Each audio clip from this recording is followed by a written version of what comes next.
remarks, ideas. Welcome to another video. तो guys आज की वीडियो में मैं आप लोगों को बाथरूम से रिलेटेड कुछ इंग्लिश में वर्ड्स बताऊंगी। तो चलिए, इस कूड़े को बोलते हैं टॉयलेट, इसे सिस्टर्न, इसे फ्लश। ये है लेट, टॉयलेट लेट, ये टॉयलेट सीट और इसे टॉयलेट बाउल या फिर बॉल बोलते हैं। और गाइस इसे मिरर कहते हैं।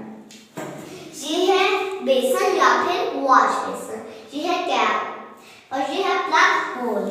सोप का तो सबको पता ही होता है, और जिसमें रखते हैं उसे सोप डिश बोलते हैं। और गाइस बाथरूम के जिस सेक्शन में शावर होता है उसे शावर हेड, शावर ही बोलते हैं और इसे शावर हेड बोलते हैं। यह मिक्सर कैप, इसमें से गर्म ठंडा पानी दोनों आता है।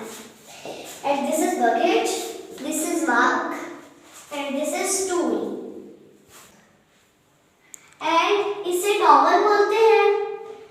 जिसके ऊपर टॉवल है रखते हैं उसे टॉवल स्टैंड या फिर टॉवल रैक बोलते हैं। इसे फैक्स बोलते हैं।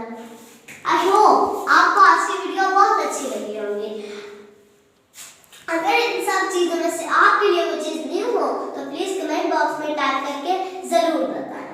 और एक चीज तो रह ही गई, जल्दी से जाकर हमारे चैनल को सब्सक्राइब करते हैं। Like, subscribe and share.